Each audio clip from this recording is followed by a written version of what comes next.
Hey, bonjour tout le monde, ici c'est Marc-André Ferron. Aujourd'hui, on prend 2 minutes pour se résumer pourquoi, dans les changements qu'on a eus dans la loi au cours de la dernière année, pourquoi on a demandé aux organisations de faire des analyses de risque de leur poste de travail. Donc, on part simplement, la santé-sécurité, c'est de la gestion de risque et on ne peut pas gérer ce qu'on ne connaît pas. C'est impossible.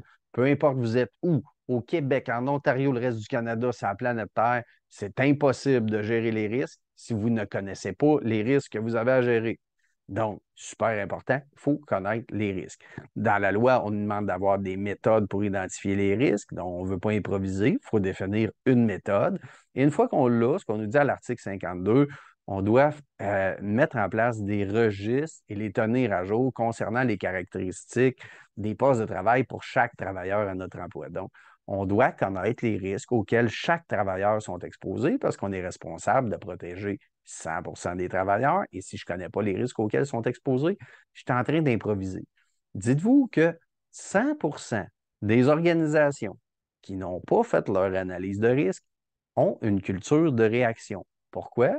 Parce qu'ils sont toujours en réaction aux accidents qui sont arrivés ou en fonction des saveurs du mois de je ne sais pas qui a décidé de mettre quelque chose en place. Puis quand ces gens-là s'en vont, tout s'écroule et on recommence. Et dites-vous que les analyses de risque, ça sert à savoir ce qu'on a à gérer. Maintenant, pourquoi dans l'article 52, on nous dit qu'on doit tenir à jour nos registres des risques, notre inventaire des risques, c'est tout simplement parce que les risques, ils changent. Ce que ça veut dire, si je vous demandais, est-ce que votre procédé est le même qu'il était il y a 10 ans? Ben non, vous avez des nouveaux équipements, vous avez changé l'aménagement des postes de travail ou peu importe.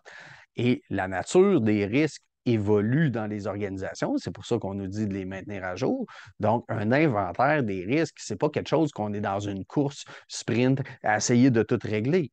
Et gardez en tête que des risques, il va toujours en avoir. Avoir zéro risque dans une organisation, c'est impossible. Et ça amène un constat qui est bien plate. Tant qu'il y a des risques, il y a des probabilités d'accident de travail et par lesquels on veut commencer à travailler en premier, ben, les plus graves, les plus importants, les plus probables, les plus fréquents.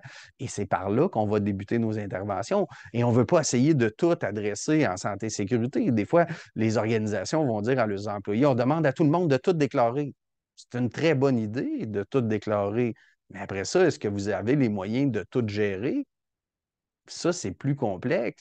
Et c'est pour ça que sur tout ce que le monde va déclarer, ben, on va définir des priorités d'intervention pour être capable de définir par où on va commencer à numéro 1 jusqu'au dernier. Parce que s'il y avait 2000 risques chez vous, puis que vous aviez les budgets et les ressources pour toutes les régler, les 2000 en un an, ça irait bien. Par contre, la réalité, c'est pas ça. Il n'y a personne qui a quelques centaines de millions, voire milliards à mettre de manière récurrente sur son site à tous les ans. C'est pas la réalité. On a des enveloppes budgétaires, sont limitées. Il faut les attitrer aux bons endroits. Donc, si ça vous intéresse d'en savoir plus sur comment on gère la santé et sécurité de manière à mettre 20 d'efforts pour obtenir 80 de résultats ou comment avoir une culture de prévention au lieu d'une culture de réaction, je vous invite à suivre la formation sur la gestion stratégique de la santé et sécurité. Ça va me faire super plaisir de vous aider là-dedans. Regardez les rôles de tous les gestionnaires des différents intervenants dans vos équipes et je suis certain que vous allez avoir des résultats à la hauteur de vos attentes. Bye bye.